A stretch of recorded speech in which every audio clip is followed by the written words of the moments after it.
비록 하나님의 사랑과 은혜를 힘입어서 이스라엘의 왕이 되기는 했어도 부족한 부분이 너무나 많았던 것입니다. 본문의 말씀 1절만 보아도 솔로몬이 얼마나 부족한 사람이었는지 우리는 아주 쉽게 짐작할 수 있습니다. 그는 신앙이 좋은 여인을 아내로 맞이하지 않았어요. 믿음이 하나도 없는 우상을 섬기는 이방 나라의 공주를 아내로 맞이할 정도로 미련한 사람이었습니다. 물론 이것은 당대 최고의 강대국이었던 애굽의 공주를 아내로 맞이할 정도로 이스라엘 나라가 강성해졌다, 이스라엘 나라가 커졌다, 강대해졌다라는 것을 드러내는 일이었지만 어찌되었든지 간에 그는 하나님이 기뻐하시는 일을 행할 줄 모르는 부족하고 연약한 인물이었던 것입니다. 하지만 솔로몬은 그럼에도 불구하고 이스라엘을 아주 강성하고 부유한 나라로 바꾸게 됩니다.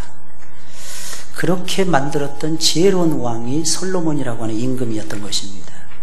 예루살렘 성전을 건축했고 이스라엘 민족의 중심으로 삼았고 이스라엘 백성들의 마음을 성전을 중심으로 하나로 모았던 유명한 왕이 솔로몬이었어요. 나라의 행정체계를 완벽하게 구축을 했고 백성들이 만백성이 아주 편안하게 잘 먹고 잘 살 수 있는 나라를 건설을 했습니다.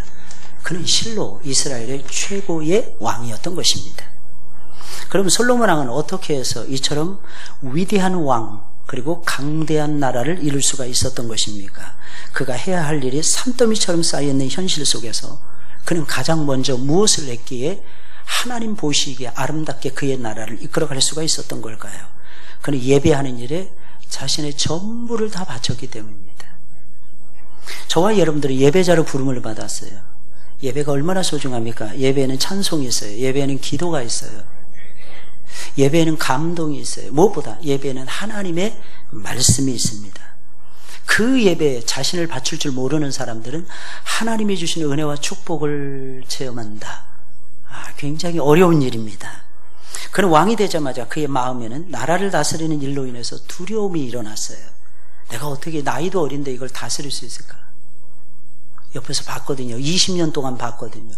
아버지가 어떻게 나라를 이끌어가는지, 아버지가 형님들에서 어떻게 쫓겨나가는지, 이방인들이 이스라엘 나라를 어떻게 쳐들어오는지, 그들을 어떻게 무찌르는지. 어린 솔로몬이었지만 어렸을 때부터 그는 하나님의 지혜를 받았기에 하나님의 놀라우신 축복 가운데서 그 모든 것을 다 지켜보고 있었거든요. 나이도 어리죠. 경험도 이제 막 20살밖에 되지 않았죠.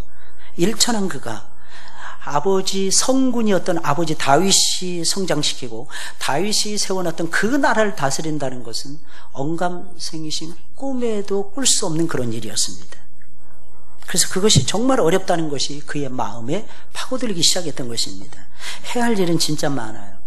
능력과 지혜와 경험은 부족합니다. 그러니 당연히 두려움이 몰려올 수밖에 없는 거죠. 마음이 불안해질 수밖에 없었던 거죠. 그럴 때는 무엇을 해야 될까요? 우리 마음이 불안할 때, 해야 될 일은 많이 있고 내 능력은 부족하다고 느꼈을 때 우리는 무엇을 해야 될까요? 솔로몬은 그때 하나님 앞에 나아갑니다. 그리고 자신의 전부를 하나님께 드리며 예배에 몰두하기 시작했다는 사실입니다. 솔로몬은 인류 역사상 가장 지혜로운 임금이었습니다. 이스라엘 역사뿐만이 아니에요. 전 세계 역사를 다 통틀어 살펴보아도 솔로몬 대왕처럼 위대하고 솔로몬 대왕처럼 지혜롭고 솔로몬 대왕처럼 현명한 임금은 찾아보기가 굉장히 어렵습니다. 그의 지혜가 얼마나 탁월했으면 주변에 있는 나라의 왕들이, 게다가 스바라고 하는 큰 나라의 여왕이 그를 찾아와서 지혜가 무엇인지를 배울 정도였어요. 그러나 솔로몬 왕을 찾아온 사람들은 그의 지혜에 탐복은 하고 감동을 했지만 그가 어떻게 지혜를 얻었는지에는 관심이 없었어요. 우리도 그렇잖아요. 어떤 사람이 막 복을 받아요. 그 사람이 복을 받았다는 사실에는 감동인데 어떻게 복을 받았는지를 살펴볼 줄을 몰라요. 쉽게 말씀드리면 눈으로는 보는데 마음이 따라가줘야 하는데 마음이 안 따라가주는 거예요. 어느 정도 현상은 보이고 현상은 읽을 수 있는데 그것을 분석할 수 있는 지혜, 그리고 그것을 나의 것으로 취할 수 있는 지혜가 오늘날 우리 성도들에게 많이 부족하다는 것입니다. 우리 옛날에 우리의 신앙의 선배들은 그 부분에서는 빨랐던 것 같아요. 어떻게 하면 하늘의 복을 받는지, 어떻게 하면 이 세상에서 복을 받는지, 어떻게 하면 하나님의 나라를 잘 세울 수 있는지 빨리빨리 캐치하고 그들은 지혜롭게 따라갔어요.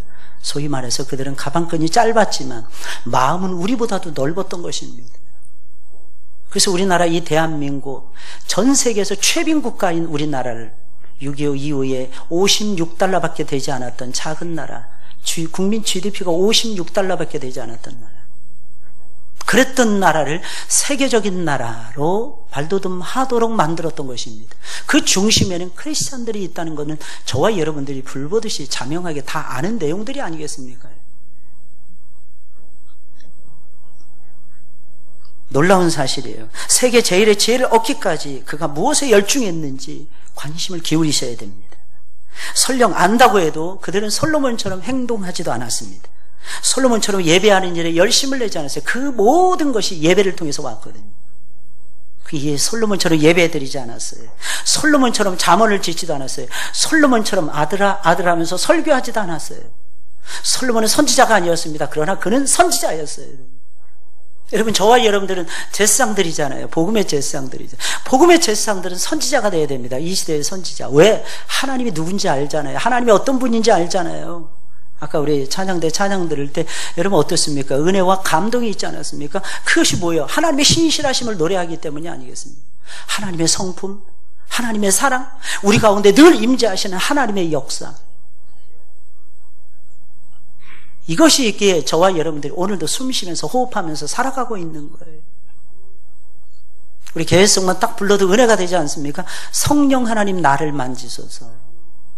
내 영혼을 성령께서 터치해 주시지 않고 만져주시지 않으면, 그 크신 손으로 만져주시지 않는다면 저와 여러분들은 정말 아무것도 아닌 존재로 전락할 수밖에 없습니다.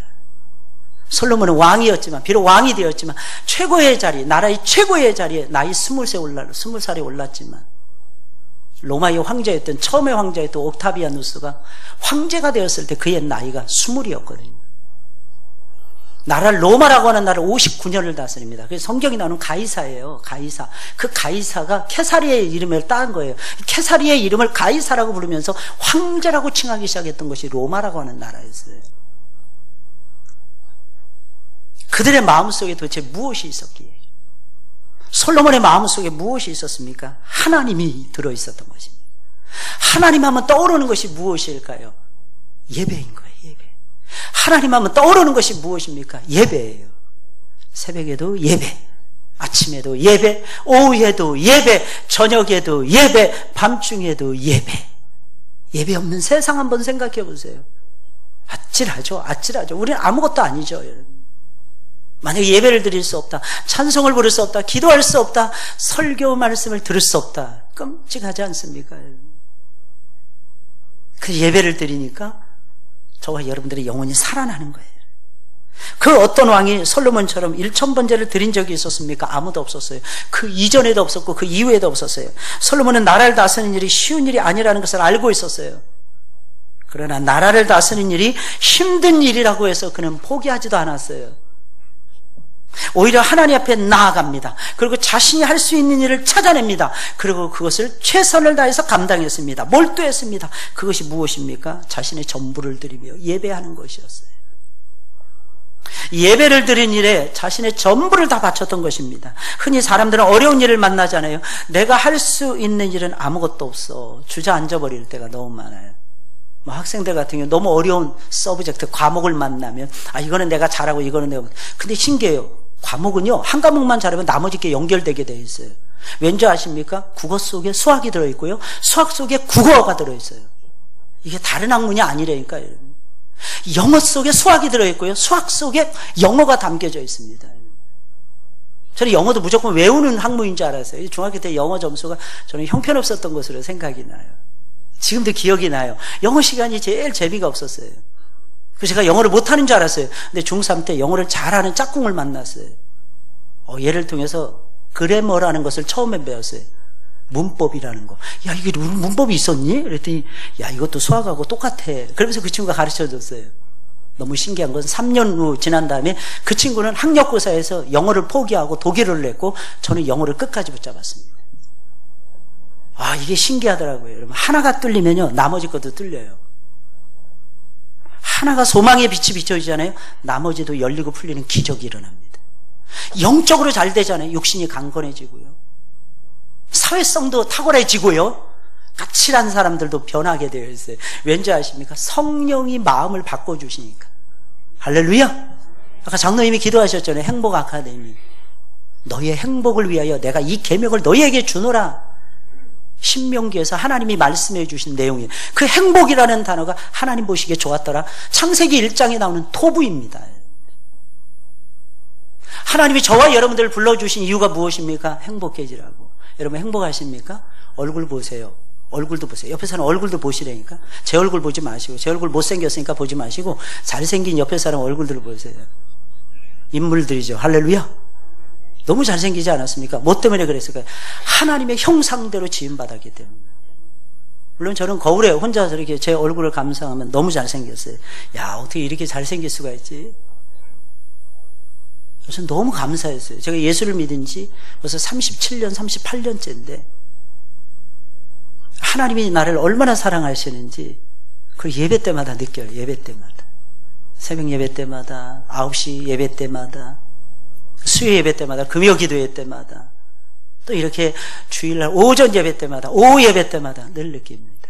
이유가 무엇인 줄 아십니까? 하나님은 변함없이 살아계신 나의 구주요, 나의 하나님이 되시기 때문입니다. 그 하나님이 나를 빚으신 거예요. 할렐루야. 이 세상에서 나 같은 똑같은 존재는 이 세상에 아무도 없어요. 사람들은 얘기합니다. 내가 키가 작다고. 키가 작으면 뭐 어때요? 뭐 키 크면 뭐가 좋은 거예요 도대체? 저 안 커봐서 잘 모르겠어요. 누가 그러더라고. 버스 타고 지하철 타면 좋대요. 위에 공기는 맑대요. 위에 공기는 맑대요. 그렇습니까? 난 잘 모르겠더라고요. 아니, 거기서 거기지. 요즘에 미세먼지라서 뭐 다 미세먼지가 파고들지 않는 곳이 어디 있어. 심지어는요 강원도 산골짜기에도 미세먼지가 파고들더라고요. 뭐 공기가 요거 뭐 20cm 10cm 차이 나가지고 무슨 공기가 맑고 어쩌고저쩌고 그래. 다 똑같아요. 다 똑같아. 여러분 다윗 위대한 성군이었죠. 키가 어느 정도 됐을까요? 1m 60cm밖에 안 됐어요. 여러분 우리가 잘 아는 골리앗은 키가 어느 정도 됐을까요? 2m 80. 어마어마해요. 어마어마해. 입는 갑옷만 해도 60kg였어요. 60kg. 근데 그런 골리앗이 다윗에게 초죽음을 당합니다. 이유가 뭘까요? 하나님이 함께 하시기 때문에. 다윗에게는 하나님이 함께 하시는 매력이 있었어요. 다윗의 모습 속에는 하나님의 형상이 깃들어져 있었어요. 그러니 감히 골리앗이 어떻게 죽입니까? 죽일 수 없어요. 뭐 어떤 사람들은 많이 배우고 많이 한다. 자랑할 필요 없어요, 여러분들. 우리 인생이요 하나님이 이렇게 저도 설교할 때마다 느껴요. 하나님이 저보다 제 생각보다 제가 준비한 것보다 조금 빨리 역사해 주실 때 설교가 잘 되더라고요. 하나님이 딱딱딱 생각나게 해주세요. 그리고 하나님이 어떤 때는 가만히 내버려 두실 때가 있어요. 그럴 때 어떻게 막 미치겠어요. 처음에는 막 20대 후반에 제가 처음 설교할 때는요 막 미치겠더라고요. 설교 시간만 다가오면 막 공포였어요. 나중에 보니까 그게 공황증 뭐 이런 거더라고. 공황장애 막 이런 것들이었던 것 같아요. 근데요 예수님이 만져주시고 터치해 주시고요 은혜 내려주시더라고요. 너는 내 종이니라. 내가 너의 주인이니라. 너는 내 것이야. 내가 너를 지명하여 불렀나니 너는 내 것이니라. 내가 너를 창조하였느니라. 내가 너를 구속하였느니라. 내가 너를 지명하여 불렀나니 너는 내 것이니라. 물 가운데 지날지라도 물이 너를 침몰하지 못할 것이요 불 가운데 지날지라도 불이 너를 사르지 못하리니 너는 보배롭고 존귀한 나를 찬송해야 되는 나의 백성이니라. 저와 여러분들은 그 맛을 보아야 돼요. 그 체험을 하셔야 되는 것입니다. 사람들은 흔히 내가 할 수 있는 일은 아무것도 없다라고 생각이 되면 그냥 주저앉아 버립니다. 그러나 그때도 우리가 할 수 있는 일이 엄연히 있어요. 성도는요 다 망해도요 다 모든 것을 잃어버려도 가진 것이 있고요 할 수 없는 것이 있다, 할 수 있는 것이 없다 이렇게 생각되는 그 순간에도 할 수 있는 것이 있어요. 솔로몬은 그것을 우리에게 가르쳐준 것입니다. 그것이 무엇입니까? 아무리 힘들고 아무리 답답하고 아무리 괴롭고 아무리 슬퍼도 우리가 할 수 있는 일, 예배할 수 있잖아요. 하나님 앞에 나와서 엎드릴 수 있잖아요. 여러분의 인생을 포기하지 마세요. 포기하기에는 너무 이르지 않나요? 목사님 제가 70이 넘었는데 모세는 80부터 시작했어요.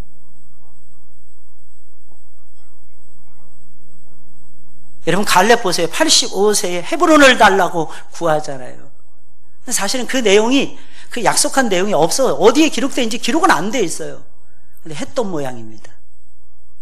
구하는 산지를 주겠다고 했던 모양입니다. 40년 전에.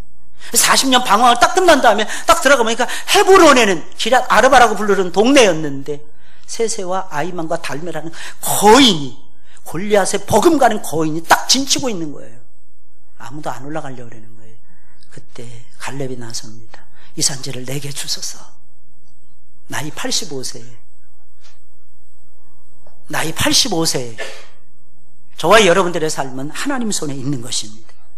하나님 앞에 나아가서 하소연할 수 있잖아요.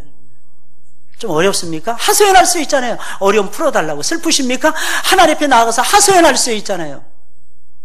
그 슬픔을 몰아내달라고. 하나님의 위로가 필요하십니까? 하나님의 위로를 붙들 수 있잖아요. 하나님 앞에 나아가서.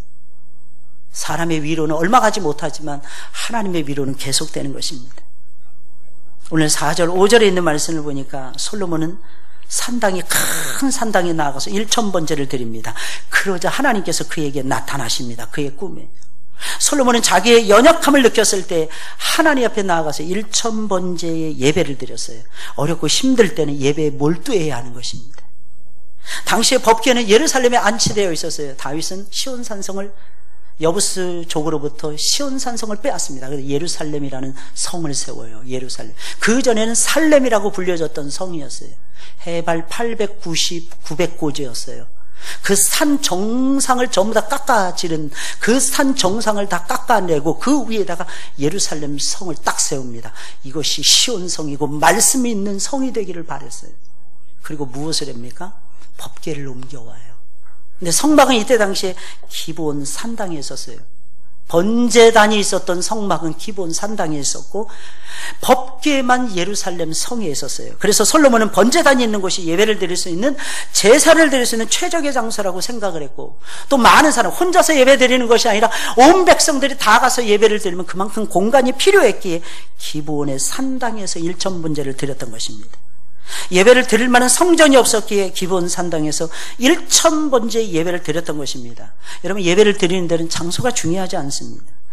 하나님을 뜨겁게 사랑하는 마음만 있으면 어디서라도 언제든지 누구와 함께라도 예배 드릴 수 있어요.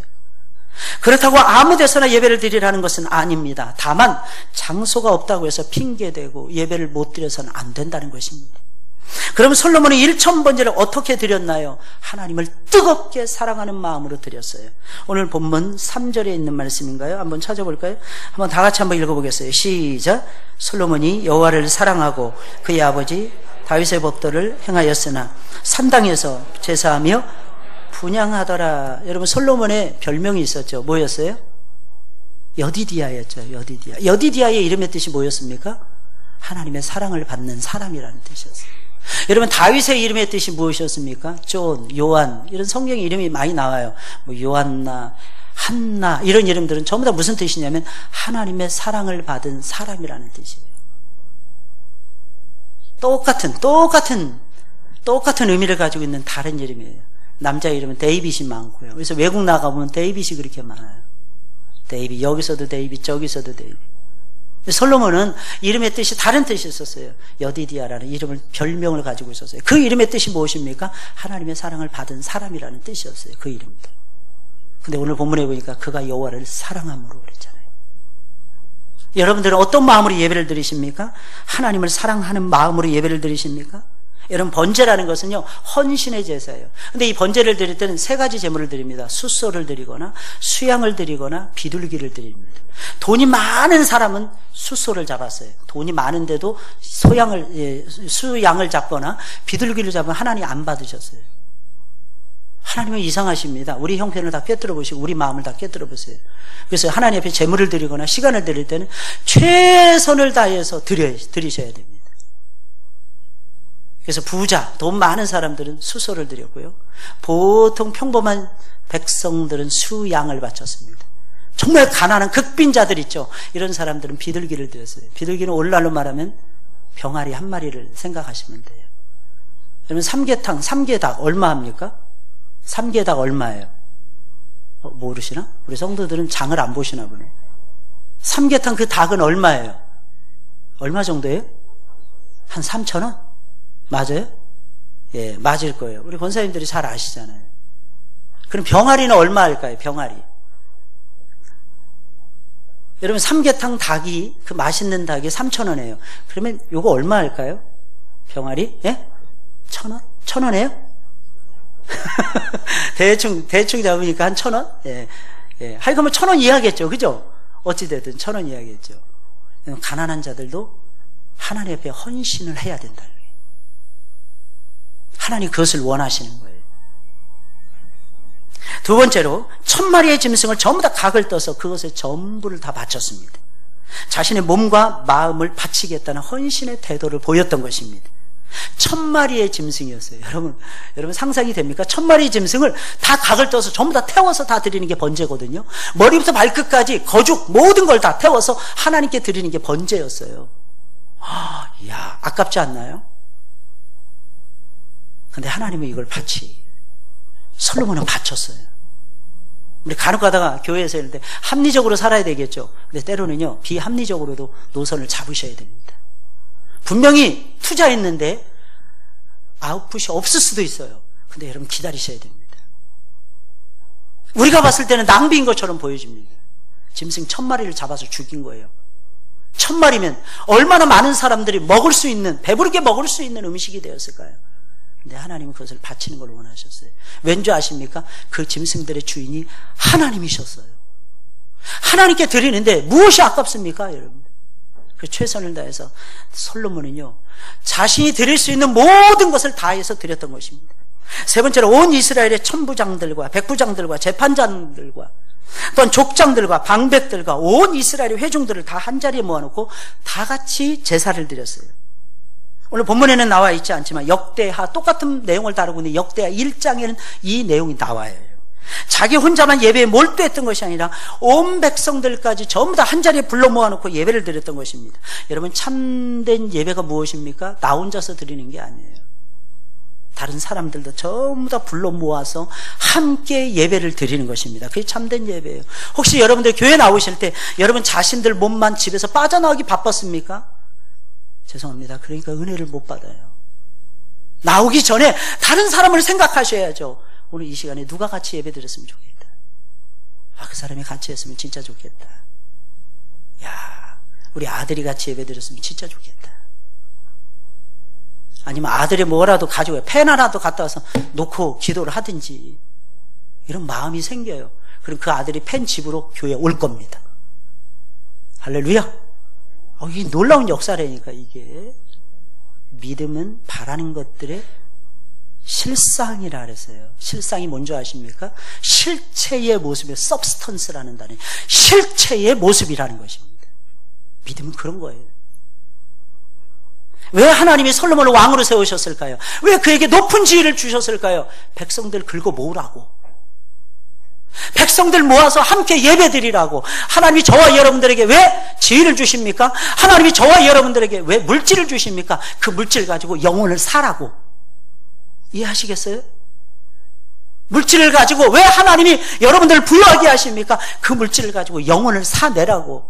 이번에 선업도 교회를 다녀왔어요. 많은 분들이 헌신했어요. 많은 분들이 헌금하셨어요. 얼마나 감사한지 몰라요. 근데 갔다 온 분이 9명인데 전부 다 은혜 받은 거예요. 왠지 아십니까? 사랑은 줄 때 행복하거든요. 줄 때. 그래서 많은 분들이 이렇게 고백하는 거예요. 목사님, 눈으로 보니까 달라요, 목사님. 개척교회가, 그리고 섬교회가 이렇게 어렵다니, 목사님. 지도가 저절로 나와요. 여러분 깨달으셔야 됩니다. 넷째로, 거주하기가 불편한 기본 산당에 여러 날이나 솔로몬은 머무르며 온 마음과 온 정성을 다해서 예배를 드렸습니다. 그의 마음을 다했던 거예요. 성심을 다했던 거예요. 왕으로서 본을 보이면서 예배를 드리는 일에 얼마나 몰두하고 있습니까? 낮이나 밤이나 예배를 생각하시면서 살아가고 계십니까? 천국은요, 예배를 드린 일에 전부를 바치는 나라가 천국입니다. 아무것도 할 수 없는 상황에 놓여 있습니까? 딱 한 가지 할 수 있어요. 예배는 할 수 있잖아요. 혼자서도 할 수 있어요. 혼자서 찬송 부를 수 있어요. 가족 단위로도 할 수 있어요. 여러분들이 자녀들을 사랑하십니까? 자녀들하고 예배를 드리고 계십니까? 여러분, 예배를 드리셔야 돼요. 적어도 일주일에 한 번, 내지는 한 달에 한 번이라도 자녀들을 모아놓고 얘들아 예배드리자. 잔소리하지 말고요 제발. 목사님들도 예배드리다 가정 예배드리다 전부 다 실패하시더라고요. 왜 그런가 했더니 잔소리하는 거예요. 그래서 저는 우리 아이들하고 예배를 드릴 때마다 느끼는 게 있나요? 잔소리 아예 일치 안 합니다. 제 입에서 그냥 여기 턱 밑까지 올라와요. 저를 보세요. 안 그러겠어요? 턱 밑까지 막 올라와. 꾹꾹 눌러 참습니다. 꾹 말하지 말아야지. 끝날 때까지 말하지 말아야지. 얼마나 결심하는지 몰라요. 근데 하나님이 항상 지켜주십니다. 할렐루야. 예배 끝나고 시작하는 거예요. 그러면 아이들이 예배를 좋아합니다. 근데 예배도 이게 막 잔소리 해야 되기 시작하잖아요. 잔소리인지 설교인지 말씀인지 구별을 못하죠. 그러면 애들이 그 다음부터 예배 지겹게 생각하는 거예요. 우리 아빠 이럽니다. 우리 엄마 미치는 거예요. 애들이. 예배는 오직 찬송, 기도, 말씀만. 할렐루야. 제가 설교 도중에 우리 교회 와서 설교하면 제가 잔소리 안 하잖아요. 여러분. 쓸데없는 소리 안 하잖아요. 여러분들. 언제 하느냐? 광고 시간에 하든지 아니면 그 밖의 시간에 하잖아요. 여러분들. 왠지 아십니까? 설교는 하나님의 말씀이기 때문에 제 사견이 조금이라도 들어가면 은혜가 안 되기 때문에 그래요. 솔로몬에게 찾아와서 하나님이 솔로몬이 1000번제를 드리자 하나님은 가만히 계실 수가 없었어요. 즉시 그 밤에 찾아오십니다. 1000번제를 드리던 맞춰지던 그 밤에 솔로몬의 꿈속에 하나님이 나타나십니다. 밤 시간은요 엉뚱하게 쓰는 시간이 아니에요. 밤 시간은 하나님이 찾아오시는 시간이라 하나님을 기다리는 시간으로 보내셔야 됩니다. 모든 사람들은 여러 가지 아픔과 슬픔과 문제를 안고 살아가고 있어요. 성경에 나오는 인물들도 똑같았습니다. 그러나 그들은 아무리 큰 문제를 갖고 있다 할지라도 우선적으로 하나님을 만나면서 그들이 만난 문제를 해결해 나가기 시작했어요. 솔로몬도 역시 마찬가지였어요. 자신의 힘과 지혜로는 하나님이 구해주신 이스라엘 나라를 다스릴 수 있는 힘과 지혜가 없었어요. 하지만 그는 오직 하나님이 기뻐하시는 예배에 몰두함으로써 찾아오시는 하나님을 만났던 것이며 하나님을 만남으로써 자신이 안고 있는 모든 문제를 해결할 수가 있었습니다. 찾아오신 하나님은 솔로몬에게 묻습니다. 내가 내게 무엇을 해주기를 원하느냐. 여러분 기도하고 그냥 손살같이 집에 가지 마세요. 여러분 마음의 감동 하나님의 응답이 있을 때까지 엎드려 계세요. 좀 제발 진득하니 계셔보세요. 하나님 찾아오서 말하려고 하니까 딴 데 가 있는 거야. 그러니 하나님의 음성을 못 듣죠. 평생 하나님의 음성을 못 듣는 사람들이 있더라고요. 하나님 감동 주세요. 내가 너에게 뭘 해주기를 원하느냐. 너는 내게 구하라. 솔로몬이 음성을 듣습니다. 이거 개꿈 아니에요, 여러분들. 개꿈과 하나님의 음성이 담겨져 있는 꿈과는 이렇게 차이가 나요. 선명합니다. 분명합니다. 또 말씀이 있어요. 내용이 있어요, 여러분들. 하나님 말씀이 들려와요. 어느 산신령 하나 떡하니 보고 예수님 만났다고 우기지 마시고요, 여러분. 그때 솔로몬은 주께서 저에게 큰 은혜를 베푸셨고 내 종 아비 다윗을 대신하여 이스라엘의 왕이 되게 하셨사오니 그러나 종은 작은 아이라 출입을 할 줄 모르고 백성을 다스릴 수 있는 능력이 없나이다. 그러면서 솔로몬이 이렇게 구합니다. 종에게 듣는 마음을 주사 주의 백성을 재판하여 선악을 분별하게 하옵소서. 지혜를 구했다 그랬잖아요. 하나님이 나중에 지혜를 구했다. 그 지혜가 뭔지 아십니까? 듣는 마음이었어요. 여러분 듣는 마음이 있어야 지혜가 생기더라고요. 설교를 들을 줄 알아야 돼요. 그래서 이스라엘의 교훈은 쇠마 교육이잖아요. 듣게 하는 거예요. 먼저 들으셔야 돼요. 요즘 우리가 전부 다 말만 하려고 해요. 말만. 그리고 상대방의 말은 안 들어요. 목사가 설교해도 안 들어. 왜 귀를 막아? 그리고 전부 다 목사님 재미없게 설교해서 제가 졸잖아요. 아니요. 딴 사람들은 안 조는데 왜 지만 졸아? 여러분 정신 똑바로 차리고 제대로 들으세요. 여러분 듣는 마음이 있어야 지혜가 생긴다니까요.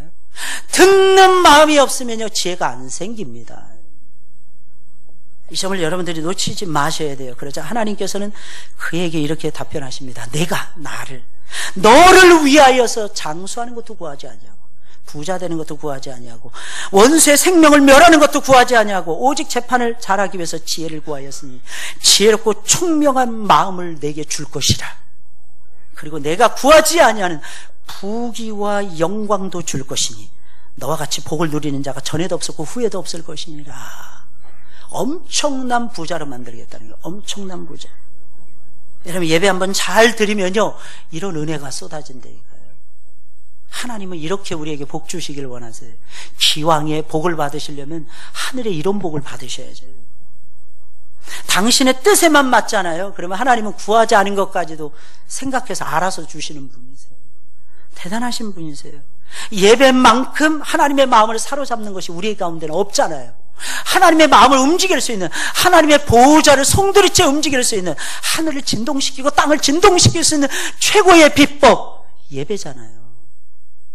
예배 시간에 좋을 겨를이 어디 있어요? 딴 생각할 겨를이 어디 있어요? 말씀을 여러분들 사모하면서 파고 들어야죠. 여러분들 마치 목마른 사슴처럼 말씀을 들으셔야죠. 똑같이 예배를 드리면 똑같이 졸고 있고 똑같이 딴 생각하고 세상 사람들 버금가게 딴짓을 하면 하나님이 어떻게 우리에게 복을 주신단 말입니까? 두 눈 똑바로 뜨셔야죠. 눈도 그러더라고. 목사님 저는 눈이 작아서 눈 뜬 게 안 보일 뿐이에요. 저 눈 뜨고 있어요. 그러더라고. 아니요, 눈 떴는지 안 떴는지는 제가 알아요. 그건 제가 분별할 일이에요. 여기 서 있잖아요. 다 보입니다. 어제도 우리 신금복 권사님 소천하셔서 입관 예배를 인도하는데 오후 5시 넘어서 시작했어요. 5시 5분인가? 제 눈에는요 엄청나게 많은 분들이 그 자리를 같이 해서요 우리 성도들이 3분의 2 이상을 거의 다 차지했고, 우리 신권사님 진짜 복이 많으신 것 같아요. 저는 우리 교회 와서 우리 신권사님 욕하는 분은 한 분도 만나본 적 없어요. 뭐라고 그럴 거 아니겠어요? 안 그러시더라고요. 근데 다 보여요. 다 앉아 계신 게 다 보여요. 저는 점검해요.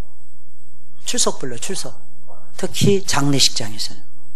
상주분들 어디 계십니까? 유족들은 항상 제 왼쪽에 앉혀놔요. 제가 다 찾아요. 사위분들 어디 계십니까? 어디 계세요? 손주들 어디 있습니까? 일일이 다 찾아요. 하나님이 주신, 저에게 주신 영권을 가지고 제가 찾는 거예요. 영혼을. 왠지 아십니까? 돌아가신 분의 소원은 남은 사람들이 예수 믿는 거에 있기 때문입니다. 얼마나 좋은 찬스예요. 그들이 복음을 들을 수 있는 최고의 찬스입니다. 그래서 저는 장례식장 설교를 항상 복음 중심으로 합니다. 증거하고 싶어요. 인생이 뭔지를 깨닫게 해주고 싶어요. 믿거나 말거나 그게 무슨 상관이에요. 내 할 본분을 다 아는 거죠. 답답한 건 간혹가다 목사님들이 집례하시는데 앉아 있거나 말거나 신경도 안 쓰는 목사님들을 보면 저는 무지하게 답답합니다. 가슴이 그냥 미치겠어요. 왜 저렇게 하실까? 이 자리가 어떤 자리인데? 제가 29살에 장례를 처음 집례했어요. 와, 두려운 마음이 막 본물처럼 터지는 거예요. 제 자신 마음도 주체할 수가 없는 게 막 떨림과 뭐 인생의 경륜을 알아야 장례식을 논하죠.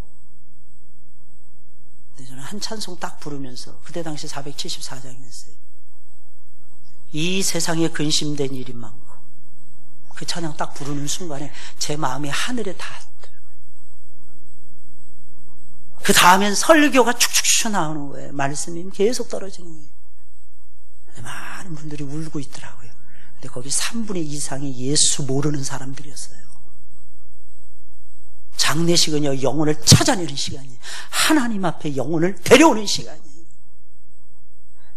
기도하지 않으면 안 됩니다. 하나님의 복음의 메시지를 증거하지 않으면 안 됩니다. 그 시간이 어떤 자리인데 다 보여요. 한 영혼 한 영혼이 눈에 싹싹 들어옵니다. 또릿또릿하게 들어옵니다. 그때 설교가 제대로 이루어지는 거예요. 그 영혼을 사랑하시는 하나님의 만져주심을 느끼기 때문입니다. 저와 여러분들 마찬가지입니다. 예배를 힘써 드리셔야 돼요. 마음을 다하고 성품을 다하고 힘을 다하고 뜻을 다해서 예배에 집중하셔야 됩니다. 인생이 달라져요. 하나님의 감동이 있어요. 솔로몬은 예루살렘으로 돌아온 후에도 놀라운 사실은 계속해서 감사와 헌신의 예배를 드리며 잔치를 배설합니다. 15절이에요. 솔로몬이 깨어보니 꿈이더라. 이에 예루살렘에 이르러 여호와의 언약궤 앞에 서서, 법궤 앞에 또 서서, 하나님 앞에 또 서서 번제와 감사의 제물을 드리고 모든 신하들을 위하여 잔치하였더라. 그는 인생의 시작도 예배를 시작했어요. 인생의 과정도 예배를 시작했어요. 예배로 지나가고 있었어요. 마지막 예배를 마친 다음에도 예배를 또 드리는 거예요. 항상 예배였어요. 항상 예배가 그의 삶의 전부였어요. 그러니까 그렇게 위대한 일을 감당해내죠. 위대한 일을 감당해내는 사람들은 위대한 꿈만 꾸어서는 안 됩니다. 위대한 예배를 드리실 줄 아셔야 되는 거예요. 거기서 인생이 시작되는 거예요. 여러분. 특히 그는 하나님과의 아름다운 교회가 이루어진 것에 대해서 감사의 예배를 드렸습니다.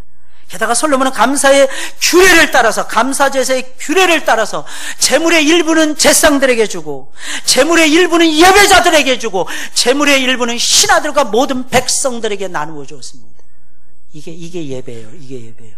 그래서 교회는요, 예배 끝나고 같이 밥을 먹는 거예요, 여러분. 그냥 주일날 점심시간에 다 같이 밥을 먹는 의미가 그런 뜻이 아니에요, 여러분. 예배의 연장인 거예요. 어제도 점심 때 아침에 오전에 대신방하고 점심을 같이 먹는데 그 점심 먹는 시간이 너무 행복한 시간이에요. 왠지 아십니까? 그 시간이 예배의 연장이었기 때문에. 어제 입관 예배 끝나고 저녁을 같이 먹으면서 저녁 식사를 하는데, 여러분 생각해 보세요. 장례식장의 밥입니다. 근데 저는 장례식장의 밥이 그렇게 맛있을 수가 없어요. 어쩜 이렇게 맛있는지. 왠지 아십니까? 예배 드리고 나서 먹는 밥이기 때문에 그런 거예요. 할렐루야.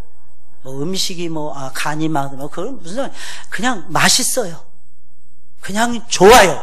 우리 성도들과 교제하는 게 좋아요. 인생에 대해서 논하는 게 재밌어요. 사람의 삶에 대해서 나누는 것이 재밌어요. 장례식장이 돼야 됩니다.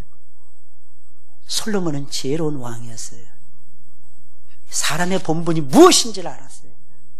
여호와를 경외하고 그의 명령을 지키는 것이 사람의 본분. 그리고 사람이 해야 될 책무가 무엇인지 알았어요. 예배였어요. 오늘날 많은 사람들이 권위가 해체가 되는, 권위주의는 나쁘지만 권위는 살아있어야 돼요. 제일 안타까운 것은 한국의 공권력이 죽어가고 있고 교실에서의 선생님들의 권위들이 실종된다는 사실이 저는 너무 가슴이 아파요. 물론 실수하는 교사들도 있고 잘못하는 교사, CCTV 그래서 막 달아놓고 찍지만 저는 가슴이 너무 아파요. 그래도 아이들이 바르게 되려면 선생님의 권위가 살아있어야 됩니다. 기도하세요, 여러분들. 이 나라와 이 민족을 위해서, 교실을 위해서, 공장을 위해서, 회사를 위해서, 특별히 우리 자신들을 위해서 기도하셔야 돼요. 예배의 전부를 드려야 됩니다. 하나님은 우리에게 그걸 원하고 계세요. 우리 찬송 부르겠습니다. 찬송가